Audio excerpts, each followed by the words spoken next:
Un saludo para todas las personas que nos acompañan en esta primera sesión del Seminario Permanente Constitución y Derecho Comparado.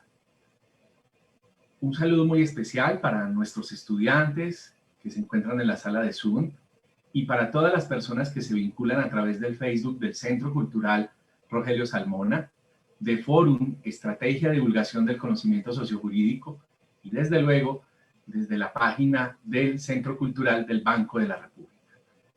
No podríamos tener una mejor invitada para iniciar esta primera sesión que la profesora María Luisa Rodríguez Peñaranda, a quien doy un saludo inicial. Profesora, ¿cómo está? Buenos días, profesor Milton. Muchas gracias, profesora María Luisa, por acompañarnos. Saludo también al profesor Paulo Bernardo Arboleda, coordinador de nuestro seminario y director del Centro de Investigaciones Sociojurídicas de la Universidad de Cali. Buenos días, muchas gracias, profesor Milton. Gracias a nuestros estudiantes y profesores quienes hoy acuden a esta primera cátedra. Especial saludo para la profesora María Luisa, para Ivonne, gerente del Centro Cultural del Banco de la República. Quiero entonces en un minuto mostrarles el objetivo de nuestro seminario, que ya viene funcionando desde hace 2 años, junto al profesor Milton, que coordina y orienta temáticamente nuestras sesiones. El objetivo es generar espacios de deliberación y aprendizaje significativos en torno a 3 grandes tópicos: la Constitución, la democracia y el derecho comparado. Bienvenidos. Mil gracias, profesor Paulo. Vuelvo a saludar a la profesora María Luisa, que ahorita no pudimos verla en cámara. ¿Cómo está, profesora? Buenos días, estimado Milton. Muchas gracias por esta invitación. Buenos días a todos y todas los que nos están viendo. Y pues espero que esta charla sea algo interesante para todos, especialmente por ser la primera, la que inaugura este seminario tan importante y tan interesante. Mi gratitud, profesora. Como decía el profesor Paulo, saludamos también a la doctora Ivonne Mendoza, gerente del Centro Cultural del Banco de la República, que es nuestro socio estratégico en esta versión del seminario. Hola, muy buenos días para todos y todas. Qué gusto estar aquí. Un especial saludo a la Vicerrectoría de Proyección, a nuestra colega y aliada Patricia Salazar, vicerrectora, que siempre seguimos tejiendo estos caminos de complementariedad y diálogo, a los profesores Milton, Paulo y María Luisa.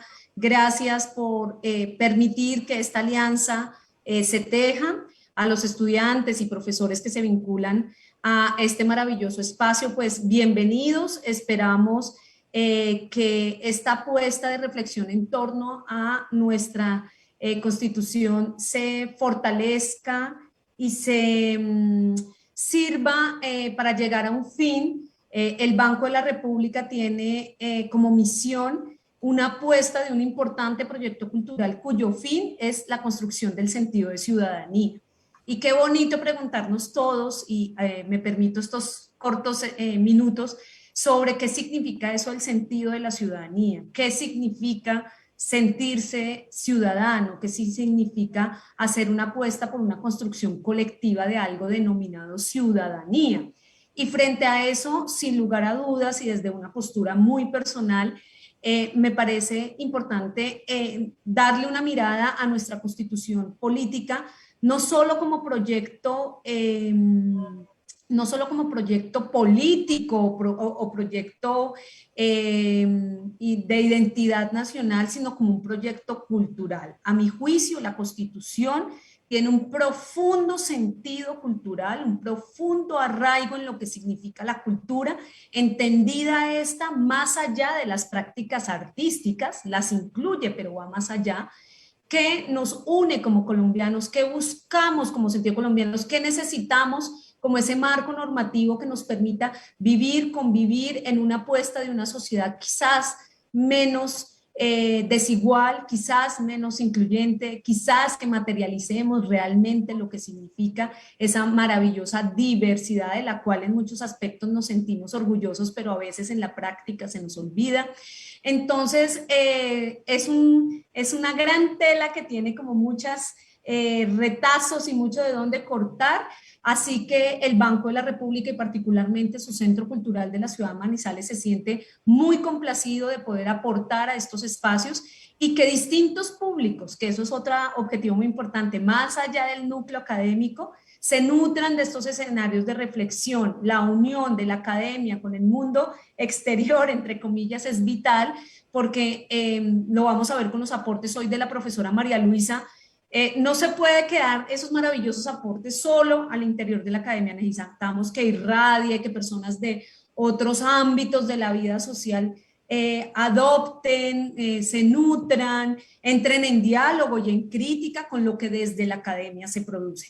Así que pues el banco se siente muy orgulloso de ser una plataforma para que eso suceda. Muchas gracias por este pequeño espacio y pues vamos a disfrutar y escuchar atentamente a la profesora María Luisa. Mil gracias, doctora Ivonne, por su reflexión y por la invitación que nos hace a tener una perspectiva también cultural y más allá de la cultura también de la Constitución. La doctora María Luisa Rodríguez Peñaranda es abogada, doctora en Derecho por la Universidad Pompeu Fabra de Barcelona, postdoctora de la Universidad Nacional de Colombia y docente investigadora de la Universidad Nacional de Colombia. Esta es una breve semblanza de su extenso currículo. Escucharemos a la profesora María Luisa con su conferencia El constitucionalismo dialógico y el discreto encanto de hablar sobre lo imposible. Profesora María Luisa, tiene usted la palabra. Muchas gracias, profesor Milton. Buenos días a todos y todas. Reitero mis agradecimientos por esta invitación, por la oportunidad de dialogar, de discutir y sobre todo de tener un espacio para poder libremente intercambiar ideas, como es justamente el título de esta presentación, que es el discreto encanto de hablar sobre lo imposible. Finalmente, el constitucionalismo dialógico, lo que quiero presentar es cómo ante una apuesta tan grande, tan estimulante como es el diálogo, puede culminar con determinados obstáculos para su realización. Y voy a hacerlo mediante una presentación. Quisiera, antes de ello, también agradecer a la gerente Ivonne Mendoza del Banco de la República en Manizales por la financiación de este evento y de esta actividad. Bueno, vamos a pasar entonces directamente a la presentación. Vamos a ir al inicio.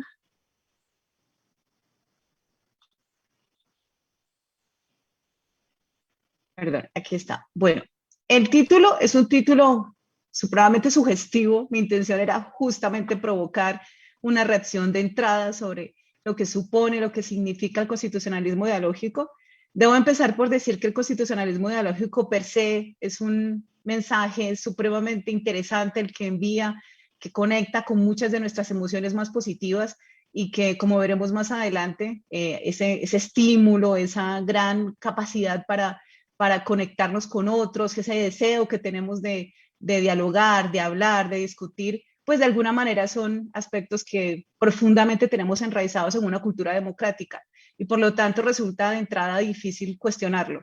Pero lo que vamos a hacer justamente en esta presentación es cuestionar cómo algo que resulta tan estimulante, tan positivo, luego está anclado en una propuesta de reforma estructural del Estado que no necesariamente culmina no tanto en su viabilidad, sino aún en su deseabilidad.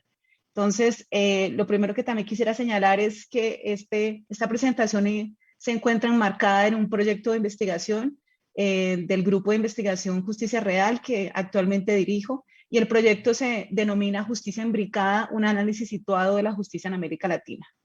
Vamos a ello entonces. Los temas que vamos a abordar en esta presentación son básicamente tres. El primero es cómo el constitucionalismo dialógico se presenta como un ideal regulativo, y vamos a ver brevemente, muy brevemente, la relación intrínseca, casi intuitiva, que existe entre los supuestos muy, muy elaborados de la democracia deliberativa, con esto mucho más incipiente, un poco más precario del constitucionalismo dialógico. Algunas personas relacionan democracia deliberativa automáticamente con constitucionalismo dialógico, pero en realidad estamos hablando de cosas cercanas, pero no iguales. En segundo lugar, vamos a ver cómo la apuesta del constitucionalismo dialógico no se queda con una mera, propuesta teórica, sino que pretende hacer arreglos institucionales profundos y cómo esos arreglos institucionales pueden, más que arreglar, desarreglar el funcionamiento del Estado, y especialmente de un Estado social de derecho. Y por último, vamos a hablar sobre cómo este constitucionalismo dialógico plantea una superación del concepto de la última palabra judicial y cómo ello ahonda raíces en una discusión mucho más larga, que es la de la dificultad contramayoritaria de la justicia constitucional, que brevemente enunciaremos.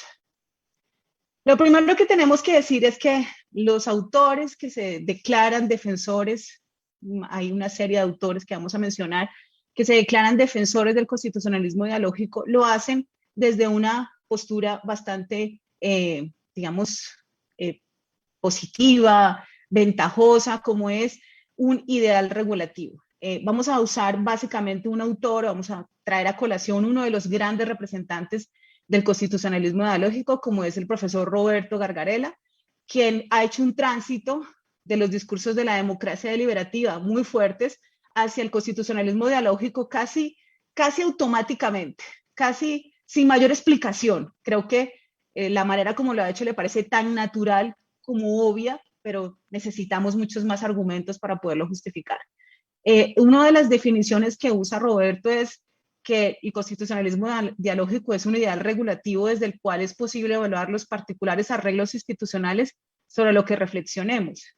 Y fíjense que está haciendo un énfasis en las instituciones, es decir, no en las personas. Y aquí vamos a ver cómo, digamos, cuando se le plantea a las personas qué sugiere el constitucionalismo dialógico. Este ejercicio lo hice ayer con mis estudiantes de Derecho Constitucional Colombiano en la Facultad de Derecho.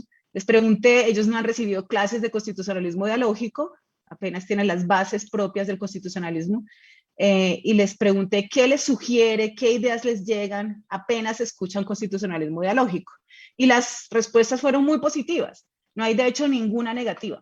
Todas están relacionadas con cooperación, consenso, diálogo, debate, conocimiento, interacción, consulta popular, derecho comparado, digamos que protección de derechos.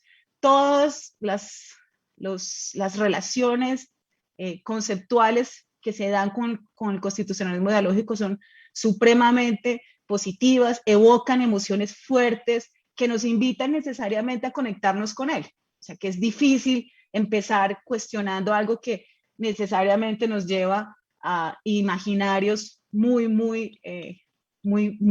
positivos, muy profundos sobre lo que consideramos bueno para una sociedad.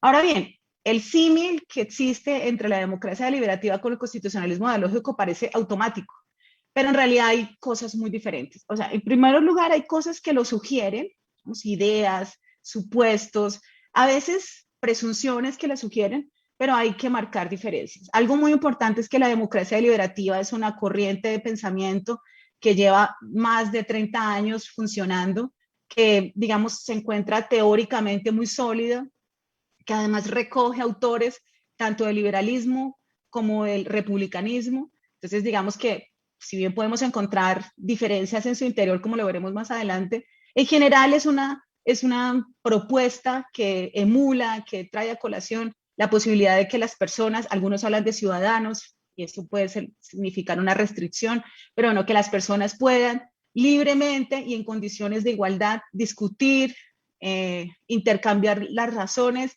para llegar a lo que será una buena toma de decisión.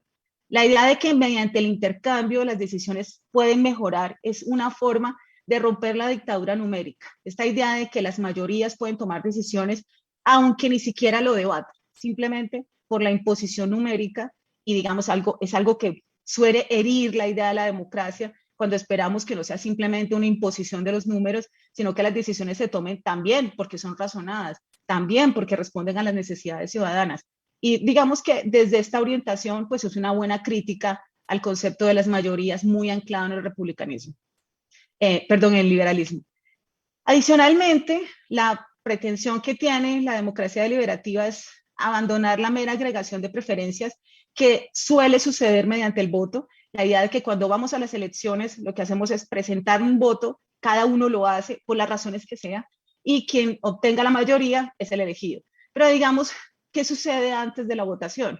Puede que haya o no una deliberación, puede que haya o no una conexión con el discurso que nos están planteando los candidatos y por quien finalmente decidimos votar, pero no necesariamente la democracia representativa requiere ello. Digamos, lo que requiere es que vayamos a las urnas, la invitación es que vayamos a las urnas y expresemos nuestra decisión de por quién queremos, a quién queremos elegir, a quién queremos premiar con nuestro voto, pero no necesariamente que haya una previa deliberación. Entonces, digamos, romper esa lógica es una de las propuestas de la democracia deliberativa. Hay que deliberar antes de ir a las urnas, hay que promover los debates, hay que estar completamente convencidos de por qué elegimos a una persona y no a la otra. Por otro lado, también intenta romper un poco con la idea de la negociación como una forma de toma de decisión, que está muy relacionado con el mercado. Adicionalmente, la democracia deliberativa plantea modificar las preferencias individuales mediante razonamiento colectivo. La idea es que cada uno de nosotros, mediante la exposición de nuestras razones, podamos intercambiar ideas con los otros y dejarnos, de alguna manera, permear por esa otra propuesta teórica, dejarnos convencer, dejarnos persuadir, es decir, estar abiertos a poder intercambiar las ideas y llegar a una conclusión producto de ese razonamiento. Ahora bien, hay diferencias entre el liberalismo y el republicanismo, profundas, y el tiempo que tengo disponible no me permite ahondar demasiado en ello, pero sí quería dejar como algo, una idea propuesta al menos, y es que el republicanismo ahonda aún más en una profunda convicción en que los ciudadanos actúan en forma virtuosa, que existe una virtud cívica que los invita a no dejar que sean otros quienes tomen las decisiones y especialmente que sean otros los que tienen el poder, sino que sean directamente ellos quienes participen y quienes se involucren en la toma de decisiones que les afectan. Adicionalmente, hay un discurso fuerte de la democracia deliberativa en que nos tengamos la capacidad de ser empáticos con la posición del otro. Todos no podemos vivir las mismas experiencias, evidentemente, pero mediante la empatía podemos comprender la experiencia del otro, podemos vivir lo que ellos han experimentado y tomar decisiones que contemplen esas posturas que no corresponden a nuestra propia vivencia, pero que tenemos que considerar para tomar una decisión abarcativa, amplia, que nos involucre a todos. Ahora bien, las corrientes deliberativas difieren profundamente, no hay una sola teoría de la democracia deliberativa, como suele suceder con las grandes teorías, pues hay múltiples divisiones internas, o sea que en ocasiones pueden ser leales a un autor, en ocasiones pueden ser leales a casi todos, igual hay profundas discusiones, y aquí hay que distinguir, digamos, en el ámbito que nos encontramos. Si nos encontramos en la filosofía política, pues los intereses están muy puestos en lo pragmático, hasta dónde pueden hacerse eficaces estas discusiones. O sea, el mismo discurso de la democracia deliberativa, ¿qué viabilidad tiene? Pero cuando nos encontramos en la filosofía moral o ética, pues las discusiones pueden quedarse en el ámbito de lo teórico, que no tiene que aterrizar necesariamente en lo pragmático. A mí me interesa lo práctico, y me interesa lo práctico porque el constitucionalismo no puede quedar en meras aspiraciones teóricas, sino que tenemos que resolver conflictos reales. Entonces, aquí dentro de estas corrientes, encontramos una que es el del procedimentalismo ideal, quien está muy, digamos, muy enraizada en la idea de quiénes deben deliberar y cómo deben deliberar. Digamos, este idealismo puede terminar en un utopismo, una idea de que se trata de un diálogo que debe basarse en unas condiciones de igualdad que Habermas pone en un nivel supremamente alto. La igualdad debe ser entre personas que coincidan, que compartan las posiciones de poder, que compartan la forma de expresarse, que tengan la misma capacidad oratoria, las mismas condiciones económicas, es decir, unas condiciones de igualdad, tanto socioeconómicas como de educación, como de capacidad para expresarse. Es decir, este diálogo es prácticamente un diálogo imposible. Nunca nos encontraremos con alguien que goce exactamente de nuestra misma posición, pero Habermas las expone pues de tal nivel que es, teóricamente es fantástico, en la vida real muy, pero muy poco viable. Pero bueno, se convierte en un ideal regulativo porque es algo a lo que esperamos alcanzar a llegar, pero no necesariamente significa que funcione en la vida real, es una aspiración. Ahora bien, no necesariamente esta teoría culmina en que si ese procedimiento que está muy reglado, que nos dice además cómo deben deliberar, las formas que deben usarse en esa deliberación, como por ejemplo abandonar los discursos dogmáticos. Digamos, en este sentido, Rawls es muy claro en que los dogmas no pueden contribuir a una deliberación. ¿Por qué? Porque los dogmas son posturas cerradas, son convicciones profundas que nos hacen no nos permiten cambiar de opinión. O sea, cuando se trata de creencias, pues creemos porque creemos, porque es una verdad absoluta, no acepta pruebas en contrario, no acepta argumentos en contrario. Entonces, pues hay aspectos que definitivamente no se pueden deliberar, que están vetados, por decirlo así, porque las partes no están dispuestas a dejarse persuadir. Pero adicionalmente, digamos, no necesariamente el procedimiento correcto de deliberación culmina en una buena toma de decisión. Y aquí hay como una ruptura. Los procedimentalistas están muy centrados en el procedimiento y confían en que el resultado va a ser el mejor, pero no necesariamente nos dice cómo y por qué. Ahora, los epistémicos, que son la otra corriente, nos dice, bueno, ¿y para qué deliberar? Y uno de los aspectos más importantes es porque el procedimiento tiene que culminar en algo justo y confiable.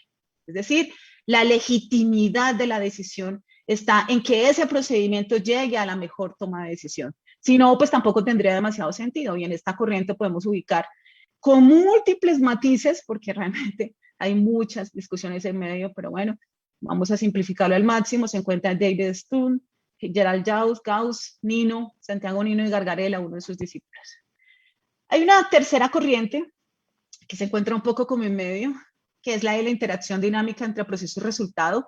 Aquí podemos ubicar una corriente, además, de la crítica feminista, que es muy potente, es una crítica que nos dice, ojo, este discurso que ustedes están llevando, señores, porque generalmente es un discurso muy masculinizado, enfatiza la idea de la razón, el intercambio mediante argumentos, y lo que dicen las feministas es, las emociones influyen tanto en la razón como la razón en las emociones.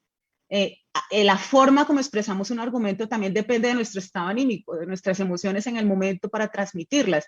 Podemos tener un gran argumento, pero podemos estar supremamente molestos por el comentario anterior y decirlo justamente en un sentido contrario al que queremos.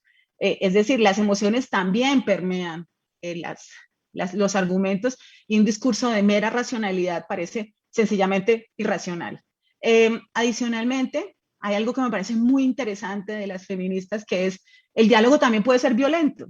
Casi todos los discursos masculinos sobre el diálogo plantean un lugar atemperado, tranquilo, pausado, en donde nadie se altera, imperturbable, un poco como las emociones no existen.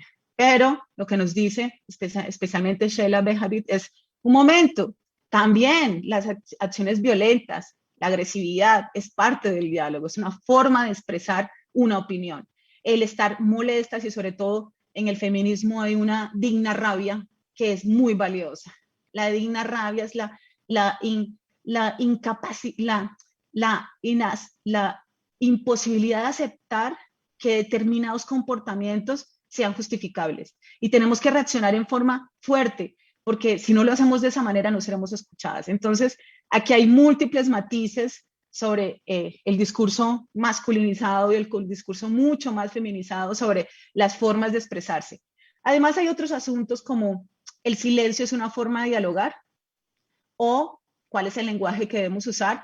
Por ejemplo, un scratch es una forma de diálogo. Por ejemplo, un graffiti es una forma de diálogo. Las corrientes más fuertes deliberativas están muy ancladas en lo meramente lingüístico, pero hay muchas formas de transmitir también desde el arte y la cultura que no necesariamente está transado o mediado por las palabras. Ahora bien, hay digamos como una síntesis que ha venido creciendo y que me parece bastante interesante, un poco como la suma de todo, y pretende darle un poco gusto a todos, que es el procedimentalismo epistémico, es una mezcla de los que hemos presentado antes como separados. Y aquí hay una corriente que está cada vez tomando más fuerza, que son Slun, Bauman y Benjavid. Benjavid, además, con un matiz muy interesante que no tienen los otros autores, que es las diferencias no solamente son de estatus, de clase, de raza, sino que también aquí tenemos unas diferencias muy profundas por género, por origen cultural, por lengua, es decir, la multiculturalidad y la interculturalidad. Es decir, las diferencias no son únicamente dentro de una sola cultura, sino que hay múltiples culturas que se disputan, también lo que llamamos guerras culturales al interior de un Estado, el proyecto de nación que se espera hacia el futuro. Por lo tanto, pues digamos que ahí hay, en sociedades diversas, imaginamos sociedades diversas, además hay que pensar en una diversidad cultural. La definición que usan aquí es que la deliberación es una empresa cooperativa continua que no requiere que los ciudadanos estén siempre totalmente convencidos por las razones públicas ofrecidas por otros en la deliberación. Y aquí ya estaríamos aceptando que el disenso es lo que premia en la deliberación. Esta idea del consenso, de que podemos deliberar horas y culminar con un consenso muy agradable, muy incluyente, pues es un ideal que suena interesante, pero la vida real no está hecha de eso. La vida real está hecha de que tenemos posiciones fuertes, que disentimos profundamente sobre el sentido de la vida, sobre la manera de manifestarlos, sobre los intereses que tenemos como nuestra experiencia vital, pero adicionalmente la responsabilidad del Estado. Diferimos sobre qué debe hacer cada rama del poder público, diferimos cómo se debe reclamar. Es decir, nuestra sociedad es una sociedad ante todo fracturada. No es una sociedad de acuerdos, sino más bien de desacuerdos profundos, y tenemos que lidiar con eso. Este es el contexto en que nos encontramos. Sin embargo, plantean unos deber ser, que es, podemos deliberar sobre normas aún en desacuerdo. No tenemos un pacto previo sobre cómo deliberar. Y de hecho, cada foro tiene que tener un consenso, si lo logra, sobre cómo hacerlo. Pero también el disenso es posible. Podemos pensar, no falta, digamos, cuando estamos discutiendo a alguien que nos diga, no, lo que tú tienes que hacer es deliberar de esta manera. Bueno, esa es una posición autoritaria. Finalmente podemos deliberar de múltiples formas y depende del consenso que se logre o no, igual fue una forma de deliberación. No llegar a un consenso también es posible.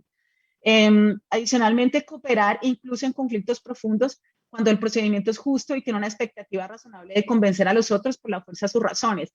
Y es que finalmente el sueño, digamos, de la democracia deliberativa, su aspiración máxima, es que nos permitamos persuadir unos a otros, que nos permitamos modificar nuestras preferencias mediante los argumentos que nos ofrecen. Hay una idea aquí muy profunda de que tenemos una amplitud mental, podemos tener una amplitud mental como para persuadirnos y persuadir a otros, dejarnos persuadir. Adicionalmente, hay una idea de que hay que compartir el supuesto de que hay alguna manera de juzgar mejor o peor las razones, y esto es bien complejo. Cuando nosotros estamos argumentando, ¿cómo definimos cuál es una buena razón y cuál es una mala razón? Generalmente hay una idea, digamos, en un colectivo que nos dice una buena razón es una razón respetuosa, es una razón que contempla la opinión del otro, es una razón que aporta cosas nuevas, que nos permite evolucionar. Pero en realidad no hay un criterio que podamos decir objetivo de esta es una buena razón. La buena razón la da, o digamos, llegamos a juzgar que esa es una buena razón producto de la misma discusión, de la misma deliberación. Entonces no podemos decir que hay buenas razones de antemano y malas razones de antemano, sino que depende del contexto. Ahora bien, dentro del procedimentalismo deliberativo justo que crea David Strum, aparecen una serie de principios que igual quería sugerir o mencionar al menos, que son pues los aportes de los otros con quienes no estamos de acuerdo, partimos en que estamos en desacuerdo, son sopesados conforme a 3 principios: el de la reciprocidad, la publicidad y la rendición de cuentas. No los voy a explicar todos, pero más o menos ya nos sugieren cosas. Lo interesante es que él culmina con que tenemos que tener una economía del desacuerdo, maximizar el acuerdo, minimizar el desacuerdo. O sea, la intención de la deliberación es que finalmente vayamos dirigidos hacia el consenso, vayamos dirigidos hacia ello. Lo que no supone diabolizar el desacuerdo, porque también eso podría ser supremamente autoritario. Ahora bien, las teorías de la democracia deliberativa están muy puestas en el quiénes van a deliberar y el cómo van a deliberar. Pero uno de esos puntos débiles que menciona Negri es el dónde van a deliberar. La gran pregunta es, bueno, ¿dónde lo van a hacer? Las primeras teorías de la democracia deliberativa fueron muy dirigidas a crear, a sacar, digamos, del Estado la deliberación y llevarla a los ciudadanos, devolvérsela a los ciudadanos mediante mecanismos de democracia directa. Pero ya sabemos que los mecanismos de democracia directa tienen grandes opositores, sobre todo con los términos de qué tan factible es, qué tanto impacto puede llegar, bueno, pero digamos que generalmente iban hacia la democracia directa, pero luego culminó especialmente por los liberales en un reforzamiento de la deliberación al interior del Parlamento o de los congresos, según los países en los que nos encontramos, y algunos en mejorar la deliberación al interior de los otros órganos de toma de decisión, como puede ser la misma rama judicial.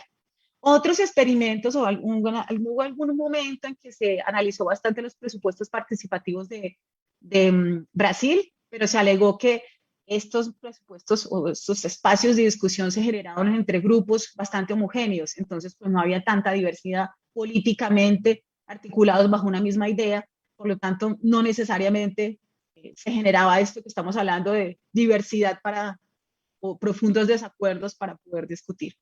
Ahora, pareciera que lo que hace justamente el constitucionalismo dialógico es aterrizar todo esto en una propuesta de que el dónde es al interior de las instituciones del Estado.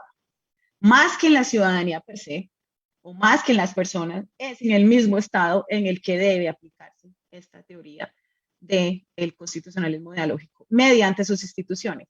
Y sobre todo hay como un resquemor, un asunto pendiente, una gran conflictividad con algo histórico dentro de la teoría del constitucionalismo, que es la legitimidad de la justicia constitucional. Y aquí quise traer exactamente las palabras de Roberto Gargarella sobre qué es el constitucionalismo dialógico o qué pretende, y nos dice la propuesta de que los distintos poderes de gobierno alcancen acuerdos conversacionales, ahuyenta los temores y las críticas relacionadas con la imposición de soluciones desde arriba, que a veces se ha asociado con la revisión judicial de constitucionalidad. Fíjense que inmediatamente lo aterriza a la legitimidad de la justicia constitucional. Luego nos dice, más precisamente, las soluciones dialógicas prometen terminar con las tradicionales objeciones democráticas a la revisión judicial, basadas en las débiles credenciales democráticas a la revisión judicial, del Poder Judicial, o los riesgos de que al imponer la última palabra, que es otro de los grandes asuntos del constitucionalismo dialógico, se afecta el sentido de objeto de la democracia constitucional, en donde las mayorías deben mantenerse en el centro de la creación normativa. Las soluciones dialógicas, en tal sentido, eluden las críticas a la última palabra judicial y pueden ayudar a que la política vuelva a ocupar un lugar prominente antes que relegado en el proceso de toma de decisiones. Bueno, vamos a desmembrar cada uno de estos argumentos que nos plantea Roberto.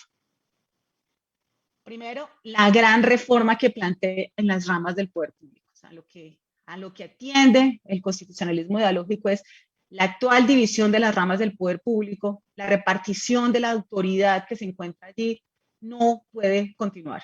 Y las propuestas son, bueno, ¿cuáles son sus tesis?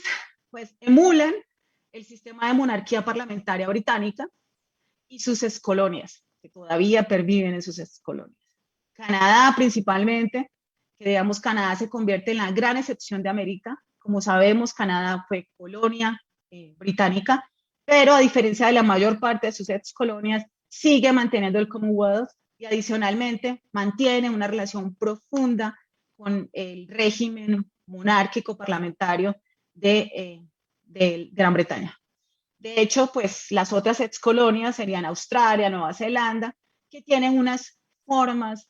Evidentemente el posicionarnos en este ejemplo nos manda necesariamente al common law, a unas tradiciones de pensamiento muy, muy, muy lejanas del civil law, aunque nos hemos venido acercando, pues las intuiciones que están ahí son bastante distintas, todavía hay grandes diferencias, pero sobre todo a una forma de entender la Constitución que es no escrita, que tiene otras prácticas y que pues no opera realmente como nuestro modelo. Pero además, cuando hablamos de monarquía parlamentaria, pues nos adherimos a un régimen, una forma de Estado, una forma de gobierno que está supremamente distante de nuestro contexto. Lo segundo es, propone unos cambios no menores, no pequeños, sino sustanciales del sistema de frenos y contrapesos. Y Roberto habla de una lógica agonal o confrontacional que no facilita la conversación extendida y entre iguales. El argumento es que el origen, bueno, Roberto siempre nos va a llevar al contexto estadounidense, no hay nada que hacer, por más que trate de salir de ahí, nunca lo va a lograr, vuelve necesariamente a los federalistas, vuelve a Madison, vuelve a Jefferson, y nos va a reincidir y repetir que el origen del sistema de frenos y contrapesos, el checks and balances, es estadounidense, y que su origen es un origen confrontacional. Sí, pero pues ha pasado mucho tiempo y ha pasado muchas cosas en medio.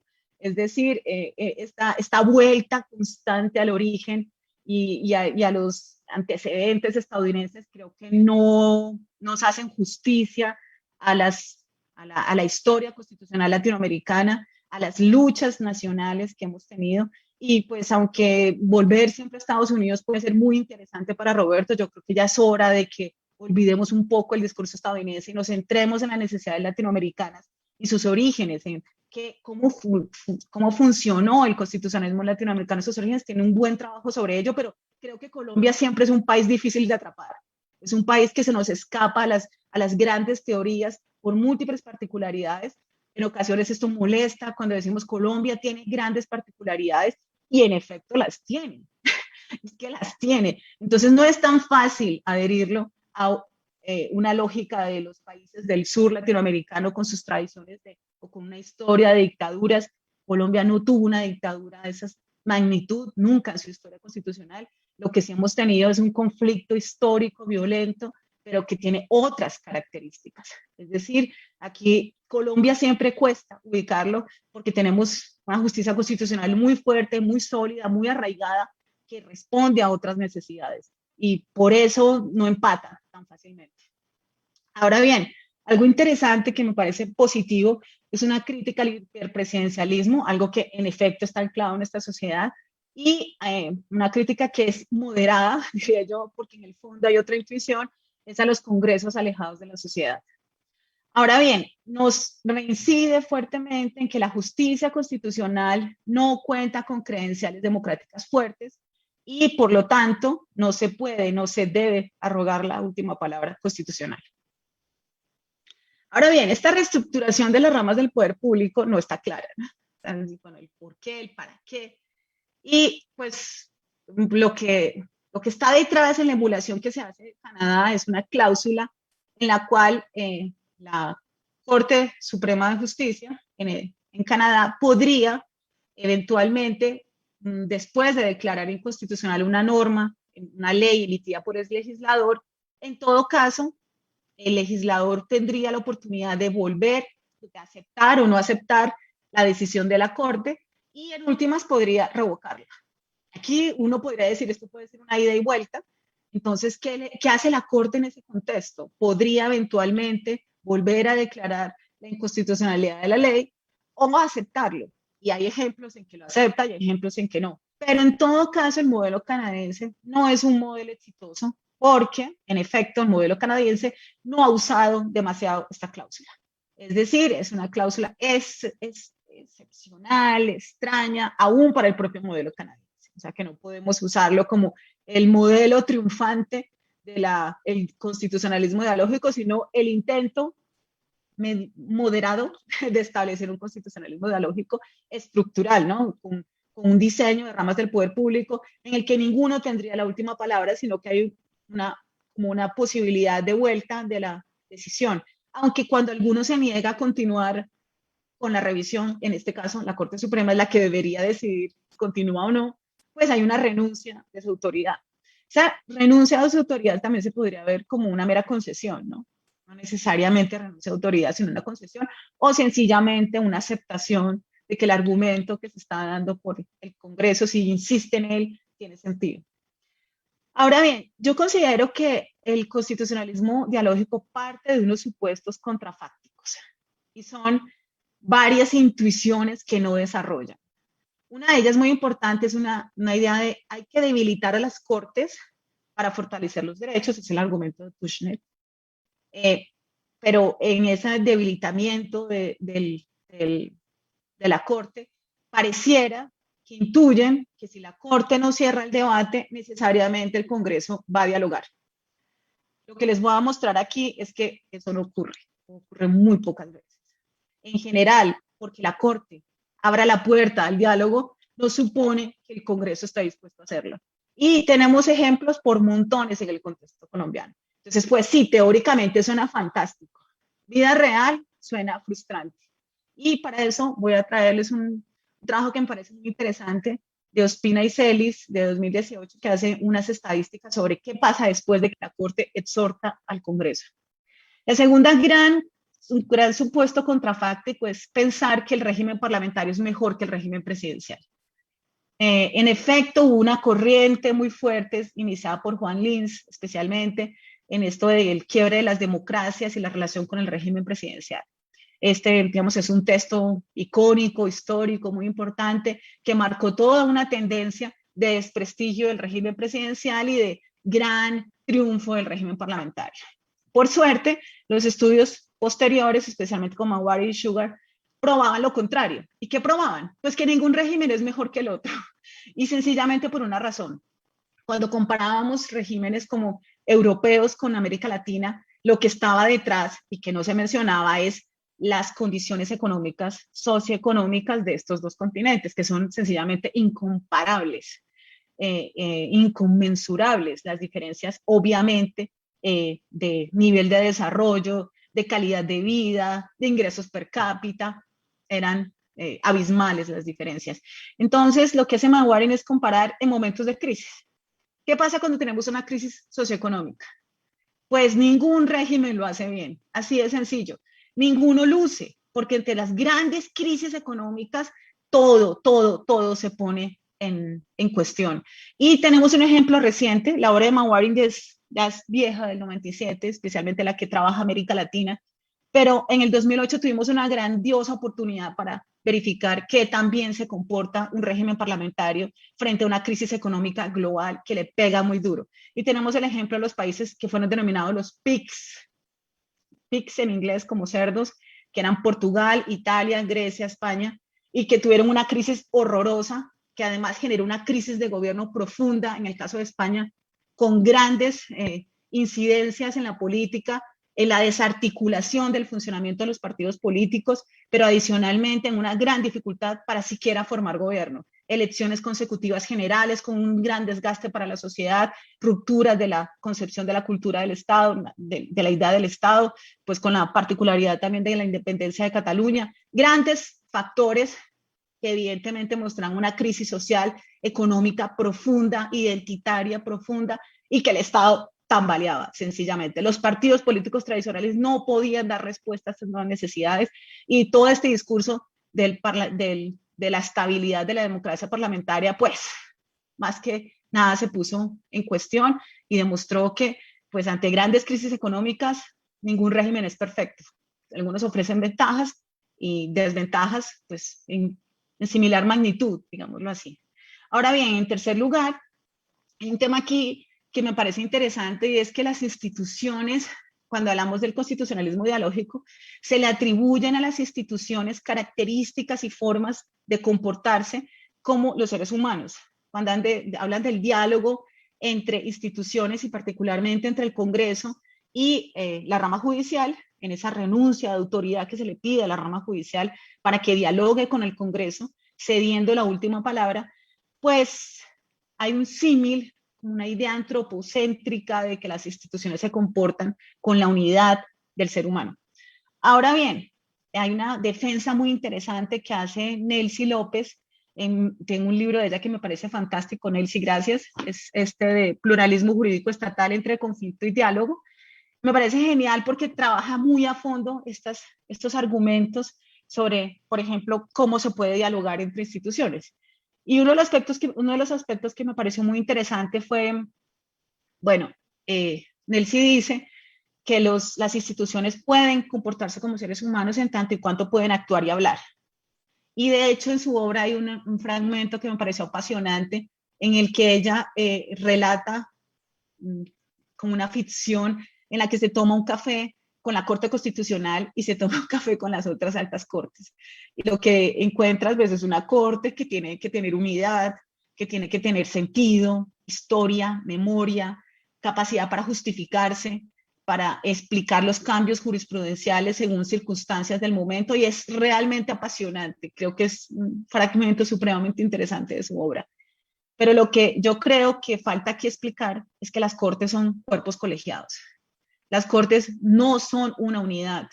Las cortes están fragmentadas internamente y lo que aparece públicamente como la decisión de la corte es una decisión de una mayoría completamente transitoria que rota con gran rapidez, que además muta en sus posturas y que lo que tenemos son líneas jurisprudenciales según las mayorías de un momento que son transitorias. Entonces, si habláramos, digamos, si quisiéramos hacer un símil con las altas cortes, pues tendríamos que decir que son esquizofrénicas, porque pues evidentemente pueden cambiar totalmente de personalidad, no de opinión, de personalidad según su composición. Entonces, diría yo, emular o bueno, intentar hacer un símil con seres humanos de las instituciones tiene el riesgo de caer en el ridículo, porque las instituciones no pueden actuar como seres humanos coherentes. Nosotros intentamos como seres humanos ser coherentes, articular nuestra historia, tener una memoria clara, lo que no hemos vivido, nos afectan los traumas. Las cortes no sé si tengan traumas, en todo caso diría que no, porque es una institución. Las personas que las tuvieron sus traumas ya salieron, entraron otras frescas, la rotación de la burocracia es muy alta, por lo tanto difícilmente hay siquiera memoria en las instituciones. Por lo tanto creería yo que este símil es un poco fantasioso. Ahora bien, el último me parece el más peligroso. Y es una intuición muy profunda que tienen los defensores del constitucionalismo ideológico, pero que no obedece a la realidad. Es, digamos, el supuesto que no han podido probar nunca, pero lo siguen repitiendo sin más. Y es este de que los congresistas responden políticamente ante la ciudadanía. Nada más distante de la realidad que un congresista responda por lo que hace. Y les voy a poner un ejemplo claro. El caso de Roy Barreras. Roy Barreras fue no una, sino varias veces demandada su investidura por no respetar los pactos que hizo con grupos colectivos que respaldaron su candidatura al Senado, no esta última vez, sino antes, y especialmente grupos de cristianos. Los cristianos crearon una suerte de acuerdos, de pactos con una agenda específica con el entonces aspirante al Senado, Roy Barreras, y Roy Barreras suscribió una serie de acuerdos que pues, implicaban ante todo una agenda que es conocida como la agenda del Opus Dei. No al matrimonio entre parejas homosexuales, no a la dosis personal, no a la adopción entre parejas del mismo sexo, bueno, una serie de eslogans que son muy claros y que podamos identificar con el discurso de lo que ellos dicen en contra de la ideología de género. No obstante, cuando Roy llegó al Senado, lo que hizo fue completamente una agenda contraria.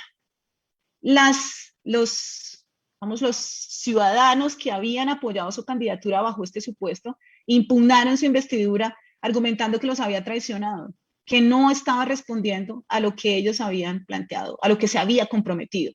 Y en efecto era contundente que había sido así. Las propuestas de ley que hacía Roy y las propuestas que apoyaba iban en contradicción total con lo que había acordado previamente. ¿Qué contestó el Consejo de Estado? Qué lástima, pero no podemos hacer nada. Es decir, ustedes pueden, como candidatos, prometer esta vida y la otra, pero finalmente cuando llegan al Congreso tienen una libertad enorme y esa libertad hace que no puedan ser judicializados por el cambio de opinión, por tener otra forma de concebirlo, además porque justamente el espacio que mayor promueve la deliberación y la capacidad para dejarse persuadir por otros es el Congreso. Lo que esperamos es que un congresista tenga la capacidad de decir, bueno, yo me adherí a este proyecto, pero ahora me convence el de mi compañero, o me convence el del partido contrario, en que hay disciplina de partido también. Ojo, entonces esto no es absoluto, ¿no? Hay como unos límites, pero son límites también supremamente acuosos, no tan delimitados, no tan claros, porque además el partido puede tener otra postura también. Conclusión, lamentablemente, porque además duele decirlo, no hay forma de hacer que respondan políticamente los congresistas por no satisfacer los compromisos que previamente han adquirido con la ciudadanía, por no cumplir con su palabra. No hay nada que hacer jurídicamente. Políticamente, ¿qué se puede hacer? No volver a elegirlo. Bueno, es posible, pero ¿esto es realmente una sanción? ¿Esto es realmente responder políticamente? Yo diría que no, que es una aspiración de que esto suceda, pero pues Roy sigue siendo congresista con o sin el apoyo de los cristianos. Conclusión, ahí sigue y sigue siendo premiado, ¿vale? Bueno, aquí quiero mostrarles rápidamente este trabajo que me parece muy interesante de Ospina y Celis sobre qué pasa después de que la Corte cede su autoridad y toma una postura de el exhorto, de la conversación, del diálogo, de entregarle la autoridad, devolverle la autoridad al legislador, decirle, señores, ustedes son los que tienen la libertad de la configuración legislativa, les corresponde, háganlo por favor. Y aquí tenemos unos datos que me parecen supremamente elocuentes de lo que estamos hablando. El exhorto es este mecanismo que además se puede identificar como propio del constitucionalismo dialógico, dialogar con el otro, proponerle dialogar al Congreso.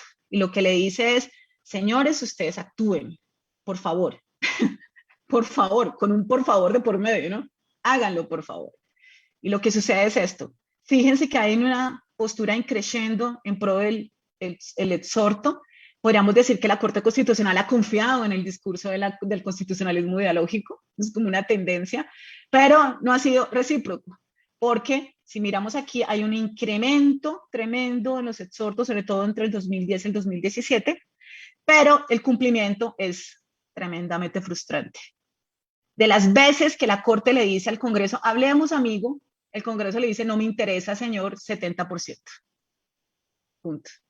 Es decir, las veces que cumple lo que le dice la Corte son realmente pocas, y alguien podría decir, podría imaginar a Nancy diciéndome, bueno, pero es que esta forma de desobediencia puede también ser una forma de diálogo.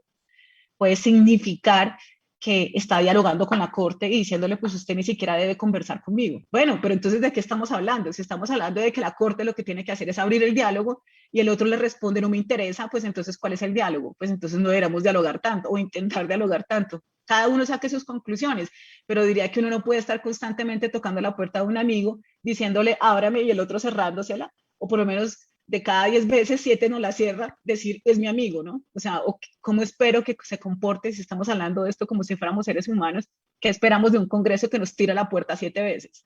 Bueno, aquí tenemos el porcentaje de las veces del incumplimiento, y luego vamos a ver el tiempo. Esto me parece bastante interesante.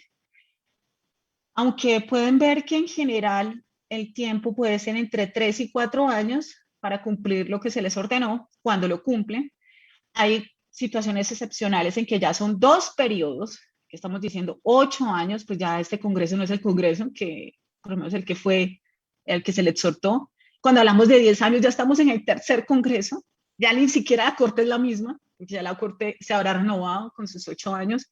Entonces estamos hablando de que en ocasiones cuando cumplen, tampoco cumplen bajo un sentido de obediencia o un sentido de conversación, sino que lo hacen disimulando que es cumpliendo una orden de la Corte, a veces lo hacen intentando mostrar que es una iniciativa propia, o sea que hay como muchas fugas a la idea del diálogo, porque pues si lo que hace es decir, bueno, vamos a dialogar, voy a tomar la iniciativa en esta ley, pues lo haría. Pero además mi teoría es que el Congreso es supremamente obediente, no es que sea desobediente. Lo que pasa es que es obediente cuando le dicen qué hacer exactamente. Cuando le dicen, ¿cree usted, señor, la ley? El Congreso como que está perdido. ¿Y ahora yo qué hago? Cuando la Corte le dice, haga exactamente esto, y le relata, le escribe directamente el contenido de la ley, a pies juntillas lo hace. Y en eso, pues eso diríamos que no es un Congreso desobediente, sino un Congreso supremamente obediente, pero perezoso. Y aquí tenemos una práctica que me parece ya como el mundo del terror, y es el exhorto insistente. No se lo dice 1, ni 2, ni 3, ni 4 veces, sino consecutivamente. Y tenemos unos ejemplos terribles que son además en temas supremamente neurálgicos para la sociedad colombiana, para las garantías de los trabajadores, como es el derecho a la huelga en servicios públicos esenciales, y que la Corte no ha regulado, que el Congreso no ha regulado, pese a las cantidades de veces que la Corte le ha dicho, hágalo, señor Congreso. Y aquí vamos al último asunto, que es quién tiene la autoridad, la última palabra. Uno de los reclamos de los dialógicos es que la Corte debe renunciar a esta idea de que tiene la última palabra. Bueno, renuncia no, porque lo que piensa es que ni siquiera tiene esa autoridad para tener la última palabra en los asuntos que se les plantean y especialmente que son de gran sentido para la sociedad porque son asuntos constitucionales que envuelven derechos fundamentales. Entonces aquí tenemos que algo que me parece a mí muy importante es pedirle a la Corte que no cierre el debate, es dejar la intangibilidad de la cosa juzgada en entredicho. Bueno, ¿por qué no? Podrá decir alguien. Pues yo digo, ¿por qué no? Porque detrás de estas reclamaciones hay ciudadanos, hay personas que necesitan que les resuelvan sus peticiones en la protección de los derechos fundamentales. Si lo que decidiera la Corte serán solamente asuntos de arreglos institucionales, como están pensando Roberto, que es como dialogamos, sigan dialogando, pero en un sistema de justicia que tarda hasta 20 años en resolver un asunto, como pasa con el Consejo de Estado, 25 años, que después pasa a una Corte Constitucional por una acción de tutela contra esa decisión, y que después me vengan a decir, y aquí me pongo en el rol de las víctimas, no, espérese un momentico que van a seguir hablando. No, no podemos aceptarlo. Las necesidades de la ciudadanía son urgentes y esto no puede aceptarse que vamos a seguir dialogando en aras del diálogo. Creo que aquí hay que saber distinguir qué se puede dialogar y qué se puede seguir dialogando, qué es lo urgente y qué no lo es, pero en todo caso sobre los derechos fundamentales necesitamos decisiones prontas, oportunas. Ahora un poco como las metáforas que se juegan por los dialógicos, hay una que me parece muy potente que usa Roberto, que es que para poder dialogar no se puede estar en contextos de jerarquía en autoridad. Entonces necesitamos que se renuncie, y hace un ejemplo muy contundente de un padre dialogando con sus hijos, en el que al final de la discusión da un golpe en la mesa y se acaba la discusión. Entonces la autoría se impone. Entonces me dice, bueno, wow, sí, es imposible dialogar en condiciones de desigualdad. Él traslada este argumento además a la relación que hay entre los ciudadanos o los quejosos, los demandantes, los litigantes, frente al tribunal y la corte. Y pone un ejemplo contundente también de unos indígenas, en el caso de Argentina, reclamando unos derechos frente a la corte y el trato que se les da. Bueno, Argentina no es un estado multicultural, y yo creo que ya nos tenemos que ubicar. Colombia sí. Los reclamos de la población indígena ante la Corte Constitucional han sido supremamente exitosos. Digamos que si hablamos, hacemos un balance de las minorías protegidas en el ámbito del constitucionalismo, sin duda las minorías étnicas y raciales son de las que han obtenido grandes ventajas a partir de la jurisprudencia de la Corte Constitucional. Entonces, los contextos siempre son importantes. El imaginario que tiene Roberto es suyo, pero no nos corresponde. No es exactamente el nuestro. El trato que dispensa la Corte a las minorías étnicas ha sido, por el contrario, de respeto. Entonces, digamos que no. Pero además hay un asunto que me parece interesante, que es lo que plantea Nelcy, sobre, bueno, pero haciendo esta metáfora aún de los padres con los hijos, depende de qué hablen y dónde hablen, porque si lo que están discutiendo es el regalo de Navidad, entonces, pues seguramente aquí la autoridad se desvanece. Entonces, pues ella habla como una suerte de dinamismo en esa jerarquía. Nosotros también podemos dialogar en condiciones de estatus y desigualdad, de jerarquía. Y aquí pongo un ejemplo con los estudiantes, cuando estamos negociando cuándo hacer la fecha del examen.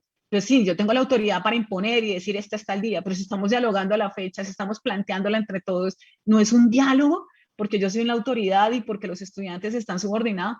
No, evidentemente todos podemos dialogar dependiendo de cómo se haga, el tema que se aborde y la manera como en efectivo culmine ese diálogo. Pero además, Nelcy menciona algo que me parece muy estimulante, y es la relación que tiene el Estado con sus subordinados no es la misma que la relación que tiene el padre de familia o los padres de familia, la madre y el padre con relación a sus hijos. Y una es que evidentemente tiene una obligación de cuidado, de protección y de representación que no podemos eludir. Entonces, pues es una relación que no necesariamente puede traspasarse, digamos, la responsabilidad del Estado con los ciudadanos a la responsabilidad de los padres con sus hijos. ¿Cuáles son las relaciones de poder que juegan en los diálogos institucionales? Eso es bien interesante. A mí me parece que la propuesta que hace el constitucionalismo dialógico de decirle a la Corte renuncie a su autoridad y a su poder, o no asuma una autoridad que nunca ha tenido, porque no se la pregunta a las otras ramas. Se le pregunta a la Corte, se lo dice a la Corte, pero ¿qué pasa con el Congreso? Porque el Congreso no renuncia a su autoridad de crear leyes que son también regidas por una idea de las mayorías sin más y que no necesariamente son deliberadas. ¿por qué no? Es decir, porque tiene que ser la Corte la que renuncie y no las otras autoridades, porque el Ejecutivo no renuncia a su poder, porque el presidente no renuncia con sus ministros, no se le pide que renuncie a los estados de excepción, pero como una concesión a la sociedad y a la democracia. Nunca se le ha pedido esto al presidente. Digamos, ahí hay que ver como el desequilibrio en las peticiones que se le hacen. Y algo que a mí me parece muy importante es realmente deseable el diálogo infinito. Algo que es muy importante para la democracia deliberativa es que no es posible un diálogo infinito.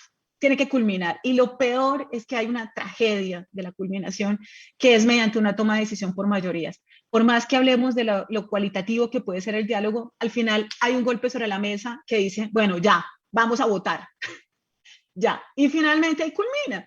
Entonces, el diálogo infinito también es algo estimulante hasta cierto punto, porque creo que todos nos agotamos dialogando infinitamente, ¿no? También, digamos, en la vida real, hay un momento en que tenemos que decir, ya, suficiente, ¿qué vamos a hacer? Bueno, hay algo más que enuncia Nelsi que me parece muy positivo y es, para que el diálogo sea posible se requiere una renuncia conjunta de autoridad. Pero después nos dice que tiene que haber para que ese diálogo funcione, tiene que ser igual, con el mismo estatus y con un mismo espacio para hablar. Y algo que me parece interesante porque rivaliza con los discursos de la democracia deliberativa es que la persuasión y la capacidad de convencimiento no puede ser la herramienta del diálogo. Y eso aquí, wow, es complejo porque desde la perspectiva dialógica es yo pregunto, tú contestas, me preguntan, yo contesto, pero no intento persuadir a nadie de mi postura, no intento convencerlo. En la democracia deliberativa sí que se intenta persuadir al otro.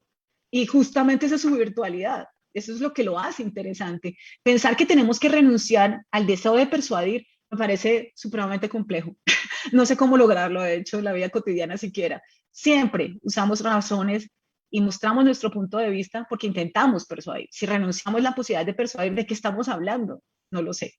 Y por último, algo que me parece, pues ya acercándome hacia el final, y es que para que ¿qué estamos dialogando aquí? ¿Qué estamos pensando? ¿Queremos es que las decisiones sean meramente simbólicas y que el diálogo continúe? ¿O queremos que las decisiones se cumplan? Porque para que las decisiones se cumplan se requiere autoridad. Y esto sí es completamente trágico. Y hay que ver en las decisiones de la Corte Constitucional con ese incremento en el incumplimiento, cómo lo que nos está mostrando es una misma pérdida de autoridad y eficacia de la misma Corte. Entonces, pues, ¿qué queremos realmente? Es una pregunta importante. Y aquí algo más que quisiera señalar es que esta idea de Tushnet de las cortes débiles con fuertes derechos versus una emulación de las sentencias estructurales abiertas a la discusión, que son las de la T025. Hay como un enamoramiento con la T025 por los dialógicos, y aquí también podría incluir a César Rodríguez. Hay la T025 es el momento, el culmen del diálogo nacional, pero yo alguna vez participé en una consultoría para ver el cumplimiento de un auto en el Ministerio del Interior y pues mi presencia allí fue importante porque lo que me hizo fue confirmar mis teorías de que esto es más teoría que práctica. En primer lugar, las instituciones no dialogan. Los que dialogan son la burocracia. Y esa burocracia rota. Por lo tanto, no son los mismos de cuando lo condenaron a lo que continúa. Pero por otro lado, este énfasis en una corte débil y simultáneamente emular la T025 tiene una contradicción muy profunda. Y es que la T025 nosotros nos pusimos a contar sus autos, hasta el 2018 tenía 445 autos. ¿Qué corte que no sea completamente poderosa puede emitir 445 autos para ordenarle a las autoridades, a las otras, que se reúnan, que dialoguen y que discutan? Este no es un diálogo natural, es un diálogo impuesto. Entonces, me pregunto hasta qué punto puede tener sentido emular una T025 con todo lo costosa que ha sido para la Corte Constitucional misma, para el Estado es la sentencia la más ambiciosa de la Corte, pero al mismo tiempo la más costosa para ella misma. ¿Qué sentido tiene emular una T025 cuando al mismo tiempo le estamos diciendo que la Corte ceda su poder, cuando evidentemente es la máxima muestra de poder y de autoridad? Creo que ahí hay una contradicción total de los argumentos. Y solo por ya finalizando, pues finalmente lo que está detrás de toda esta discusión es buscar legitimidad para las Cortes Constitucionales o los tribunales constitucionales o las Cortes Supremas de Justicia que hagan las veces de Corte Constitucional.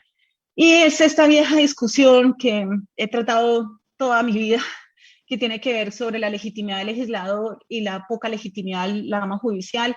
Yo no voy a reincidir mucho en esto porque pues aquí hay muchas intuiciones que ya creo que están derrotadas, como la idea de que la democracia representativa funciona, cuando sabemos que hay grupos subrepresentados, las mismas mujeres, no llegamos ni al 20% del Congreso, o sea, que tan digno es un legislador que ni siquiera integra la mitad de su población por razones de género. Y eso, un ejemplo menor, el poco compromiso que tienen con los derechos de la ciudadanía, las fallas mismas del funcionamiento de la democracia representativa con la corrupción que todos sabemos que está allí inmersa, pero además este tema del poder judicial que en el caso de Colombia, porque a mí no me gusta hablar del resto del planeta, si me prefiero seguir hablando desde lo local, porque es lo que sabemos y conocemos bien, que pues las minorías no electas democráticas, pues sabemos que el poder judicial se nutre de una minoría no electa democráticamente, pero se toman en serio los derechos y esto puede tener muchos matices, obviamente, pues la idea de que garantice la supremacía constitucional, pues necesariamente nos lleva a una protección a los derechos fundamentales. Pero además algo muy importante es que cuando tenemos un Estado social sin bienestar, necesariamente alguien tiene que hacer la labor y en este caso ha sido la Corte. Y también ha sido un control, ha funcionado como un control al régimen presidencial. Sobre estas salidas a a la legitimidad, a la falta de legitimidad de la Corte Constitucional, hay dos grandes ejemplos, dos corrientes, una la de Jeremy Waldron que nos dice, no, la autoridad la tiene el Congreso, y yo tengo aquí un fragmento, yo no sé cómo estoy de tiempo, tal vez no alcance, un fragmento de cuando vino Jeremy Waldron a la Corte Constitucional, y hay un momento que tarda 3 minutos, pero yo quisiera mostrarles de ese gran momento en que se le pregunta a Jeremy Waldron, pero qué pasa cuando un Congreso se niega a legislar un tema, como es el caso de los matrimonios para parejas del mismo sexo, de 20 veces rechazados los proyectos de ley y que la Corte lo regula. Aquí debe devolvérsela al Congreso a ver qué piensa, y él tremendamente contesta que pues si el Congreso no lo ha legislado es porque pues, no lo considera necesario y el silencio es importante. O sea, población LGTBI de malas, aguanten. Y por último también que así como el Congreso falla en tratar temas, las Cortes fallan en tratar temas. Y aquí Jeremy Waldron está basado en su lógica del modelo inglés, estadounidense y demás, que en efecto pueden eludir discusiones las Cortes. Pero recuerden que en el caso colombiano, con la acción pública de inconstitucionalidad, la Corte no puede eludir. No deseamos que tenga una postura elusiva de los casos, porque de hecho en nuestro modelo eso es considerado como una denegación de justicia. Entonces, estamos en contextos diferentes y por eso Jeremy no le pega, o sea, definitivamente no le da el asunto. Y pues hay otras más discusiones, pero yo creo que por tiempo no me va a dar. La otra postura es la de Mark Tushnet, que tanto éxito ha tenido en América Latina, hay grandes defensores de su teoría, pero él va más hacia el constitucionalismo popular, devolverle la autoridad ya no al Congreso, sino a la ciudadanía. Lo difícil es ver cómo se logra. Creo que es como el quiebre del argumento. Pero algo que me parece muy importante de rescatar de Tushnet es que él está criticando principalmente el conservadurismo de la Corte Suprema de Justicia estadounidense, que adicionalmente está vinculada a un modelo constitucional en el cual los derechos son individuales y no sociales. Y digamos que uno podría decir es progresista. Pero en nuestro contexto, cuando la Corte en cambio, y aquí ya llegando a las conclusiones, y lo que tenemos es un contexto en el que la Corte defiende derechos sociales porque es su misión, que no tenemos un estado de bienestar como sí lo tiene Estados Unidos, aunque precario, pues decirle a la Corte que renuncia a su poder, renuncia a su autoridad y aplace la eficacia de los derechos de sus decisiones judiciales, pues lo único que nos llevaría es, en nuestro caso, a un retroceso del Estado social de derecho, el Estado de Derecho, que creo que no es para nada positivo. Adicionalmente hay que decir que la mayoría de estos autores hablan desde un contexto en el cual los ciudadanos tienen muy poco que decir en los procesos judiciales y nosotros tenemos unas particularidades de la acción de tutela y la acción pública de inconstitucionalidad que he publicado toda mi vida, que tienen que ver con la participación ciudadana, la motivación de las demandas, aunque efectivamente recogiendo una crítica que tiene el profesor Milton justamente, el comportamiento, el filtro intenso que está haciendo la Corte Constitucional, especialmente en las demandas de acción pública, es terrible y cada vez restringe más esa participación, pero lo que tenemos que hacer es reincidir, insistir y persistir en que no le corresponde a la Corte hacer ese filtro intenso. Ese es el punto, que es donde tenemos que atacar, pero no que renuncie a su autoridad, sino que la apertura democrática que tienen estos procesos y que son propios de la tradición republicana constitucional colombiana tiene que ser respetada por la Corte. Adicionalmente, en Colombia tenemos un contexto en que la justicia tiene aún más confianza o recibe más confianza por parte de los ciudadanos que el legislador y históricamente ha protegido más minorías, o sea que también, digamos, confiar en el legislador no es un extraño. Ahora hay un aspecto que menciona Nelsi que me parece muy útil y es que finalmente en el contexto colombiano las ramas del poder público sí tienen un deber de colaboración armónica. No es de conflicto, crispación, conflicto, no. El modelo le da a cada cual un porcentaje de protagonismo, pero luego los hace interactuar y lo que siempre está detrás es la colaboración armónica. Entonces, digamos, esta idea de la lógica gonal que nos trae Estados Unidos no es nuestra, en todo caso. Y por último, algo que me parece muy importante y con el que quiero cerrar esta presentación. Emular fórmulas monárquicas no nos hace nada bien. Emular sistemas que hemos dejado atrás, que para mí son completamente colonialistas, y persistir en la idea de que son positivos me parece nefasto para la historia constitucional latinoamericana. Somos una república y como república reconocemos el protagonismo de los ciudadanos. No podemos hablar esta vuelta de tuerca, ese retroceso de ir a un sistema monárquico parlamentario que no nos corresponde, que no nos interesa, que no incide en nada positivo de nuestras intuiciones como cultura democrática y por lo tanto les pido abran el ojo cada vez que escuchen estos discursos y fíjense de dónde provienen y para dónde van. Muchas gracias. Mil gracias, profesora María Luisa, por esta maravillosa conferencia, sumamente completa y, como usted lo anunciaba, provocadora.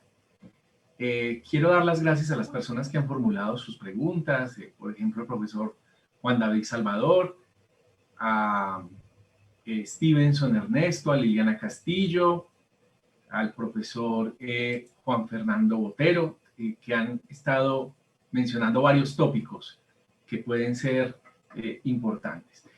Por cuestión de tiempo, propongo conjugar varios de los tópicos que se han venido exponiendo. Y propongo hacerlo desde un elemento que usted señalaba al inicio de la presentación, el dogmatismo. ¿No cree usted que a veces somos muy dogmáticos de un lado y del otro? Me refiero a esto. Aquellos que defienden una visión fuerte del control judicial de constitucionalidad creen ciegamente en ciertos elementos como, por ejemplo, los mandatos judiciales, y los justificarían desde cualquier ángulo. Pero por su parte, como lo exponían varios de nuestros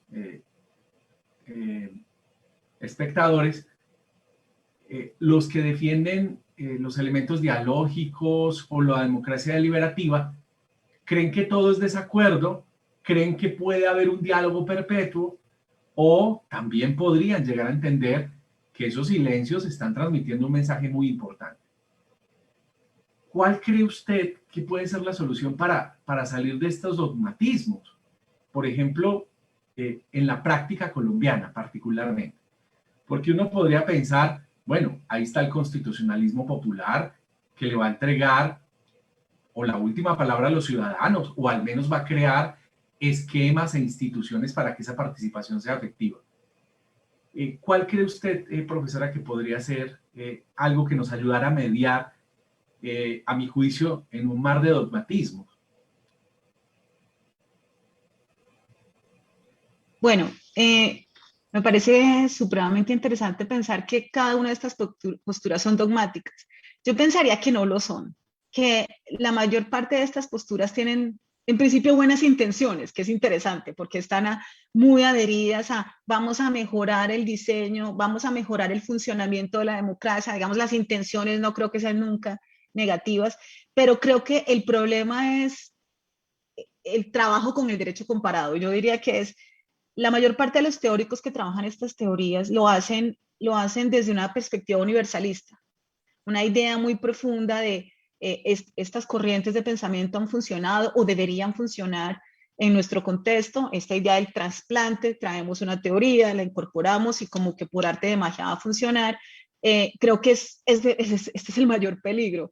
No es que sean completamente dogmáticos, yo no lo veo como dogmas porque estarían dispuestos también a cambiar sus posiciones, pero sí lo veo como más una profunda convicción de que lo que más o menos proviene del norte necesariamente nos va a funcionar a nosotros, que más o menos para refrescar nuestras discusiones tenemos que seguir a pies juntillas las discusiones estadounidenses principalmente, porque ni siquiera son las europeas. Creo que esto hace que nos, digamos, esta idea del colonialismo del saber que me parece tan estimulante, siga reincidiéndose, perpetuándose en nuestro contexto. Entonces, creo que esta idea de la última palabra que justamente los dialógicos debaten, plantean como renuncia a ello, pareciera que fuera implícitamente adherida con la idea de que la autoridad la tienen los autores estadounidenses y que esa autoridad debe ser respetada y que nosotros tenemos que adherirnos a ellas per se. Y además, si nos fijamos en las particularidades de nuestro contexto, es que usted tiene pocas miras porque solamente está viendo su modelo y no está mirando más allá. No. Yo creo que el asunto es que no podemos seguir tragándonos el cuento entero y no podemos seguir asumiendo que porque las teorías están construidas en el norte, para además un contexto completamente diferente, tenemos que asumirlas a pies juntillas. Creo que, ¿qué es lo que hace que rompamos el dogmatismo? Hombre, contextualizar los discursos, contextualizarlos, ir a análisis más profundos de lo que realmente nosotros tenemos y no adherirnos automáticamente a teorías y a debates que no necesariamente responden a nuestra realidad. Mil gracias, profesora, por ilustrarnos al respecto. Le doy la palabra al profesor Pablo, que nos va a formular también algunas inquietudes. Muchas gracias, profesor Milton. Muchas gracias, María Luisa. Excelente intervención. Quiero hacer público las felicitaciones por tu tesis, una tesis muy rigurosa, con grandes lineamientos investigativos y aportes a la construcción del derecho constitucional en Colombia y en Latinoamérica. Bueno, en ese sentido, observo una tesis que hace una lectura de la realidad. Me parece brillante que las tesis en derecho, como la que nos muestras el día de hoy, realmente atiendan a los sucesos, que sean con enfoques contextuales, debido a que en muchas universidades, en muchos aspectos académicos, observamos siempre una enseñanza puramente teórica, y solamente basta con salir de la casa para uno darse cuenta que realmente no hay una ciudadanía educada, el nivel de cultura política es bajo o no existe. Entonces muchas veces nos quedamos en teorías y teorías distantes de la realidad. Entonces vemos una tesis muy clara con una lectura muy pertinente. Y en ese sentido, entonces, quiero realizar una corta pregunta. ¿Cómo entender o cómo abordar metodológicamente el estudio del poder político dentro de la exposición y la tesis? En el sentido, si el poder político lo debemos entender solamente desde la legalidad o desde la legitimidad o desde ambos conceptos. Muchas gracias.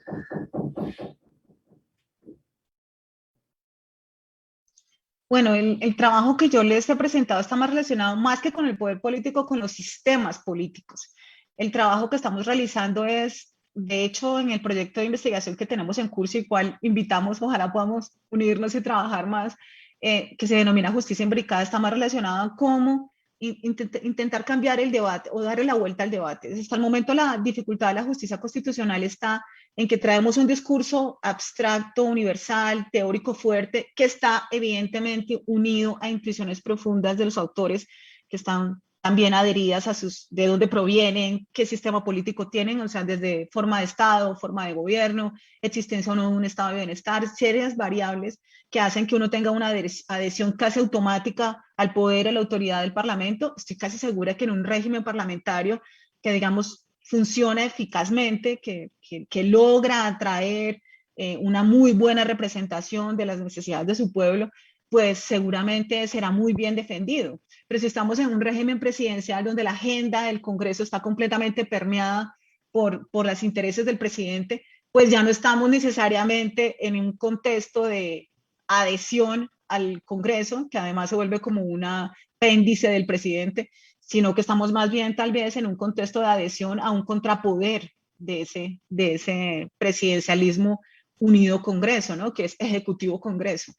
Yo creo que algo muy importante para entender esto es analizar mejor los sistemas políticos latinoamericanos, es el proyecto en que nos encontramos, y ver qué modelo político arraiga mejor la justicia constitucional, porque también hay que decir que en Colombia la justicia constitucional ha arraigado muy bien y no nos tenemos que avergonzar por ello, porque es que pareciera que nos tenemos que avergonzar porque aquí la justicia constitucional sí funciona, pero qué pena es que nuestra justicia constitucional no está incipiente. Desde 1910 tenemos este modelo, la justicia constitucional colombiana es centenaria, no estamos probando, ya tenemos un modelo bastante articulado entre la justicia constitucional y la democracia.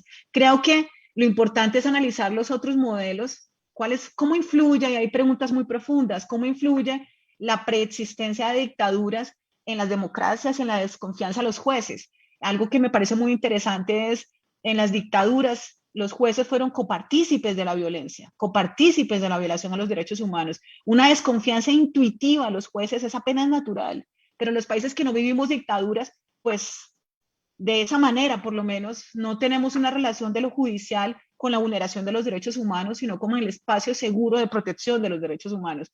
Creo que las intuiciones están puestas en otro lugar y hay que entrar a fondo a la cultura democrática de cada país para entender también por qué piensan como piensan. Mil gracias, profesora María Luisa.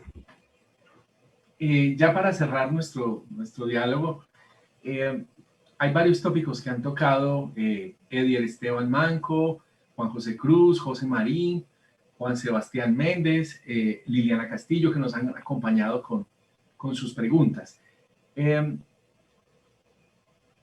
Cuando surge la crítica sobre el poder ejecutivo, legislativo y también necesario sobre el poder judicial, porque hay un desequilibrio en la crítica y en el control, usted misma lo advertía, se piensan en medidas como extremas, como que la Corte Constitucional tuviera el poder de proponer actos legislativos, es decir, tener iniciativa de reforma o iniciativa legislativa, o que sus exhortos pudieran tener cierto carácter ejecutivo.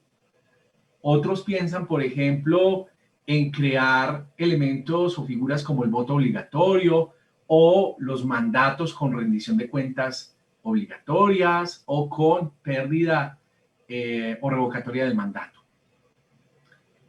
¿Qué tipo de figuras, que son las que finalmente se terminan presentando a veces de manera desesperada, son las que podrían ayudar a mejorar ese presunto diálogo entre la jurisdicción constitucional y las demás ramas del poder público? O, por el contrario, hacer que le inyecten un nuevo dinamismo al poder legislativo, por ejemplo.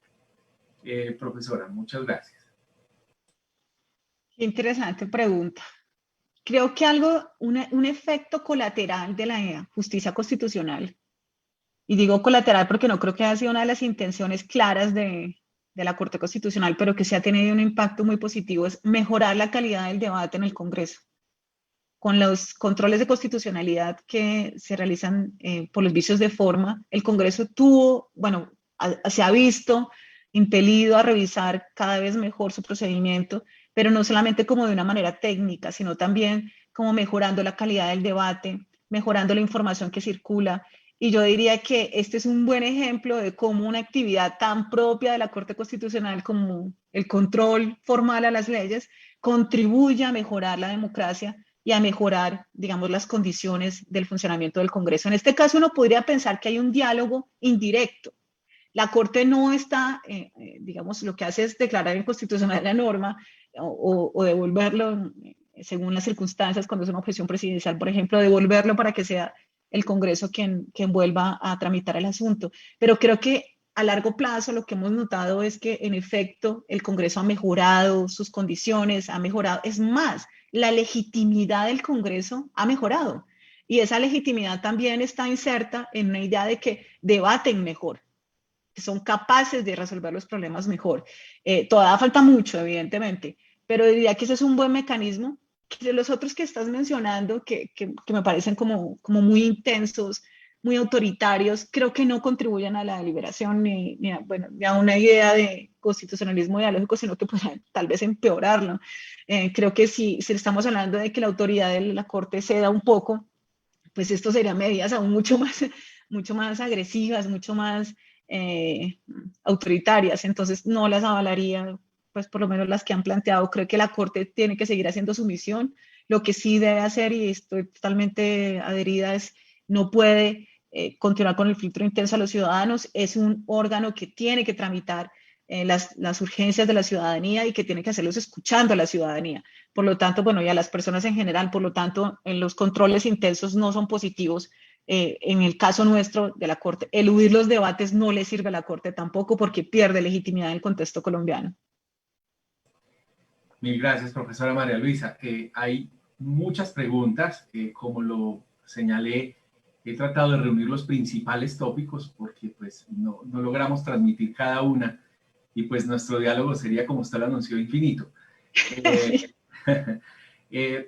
Creo que hay una conclusión muy importante en todo lo que usted presenta, la necesidad de la crítica, la necesidad de repensar el sistema de control, el sistema político mismo, pero sin lugar a dudas de fortalecer, creo, la cultura democrática. Profesora María Luisa, mil gracias por haber estado con nosotros en este evento, mil gracias al Banco de la República y desde luego a la Vicerrectoría de Investigación.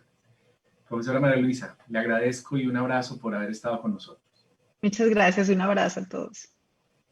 Terminamos entonces nuestra transmisión. Muchas gracias a todos.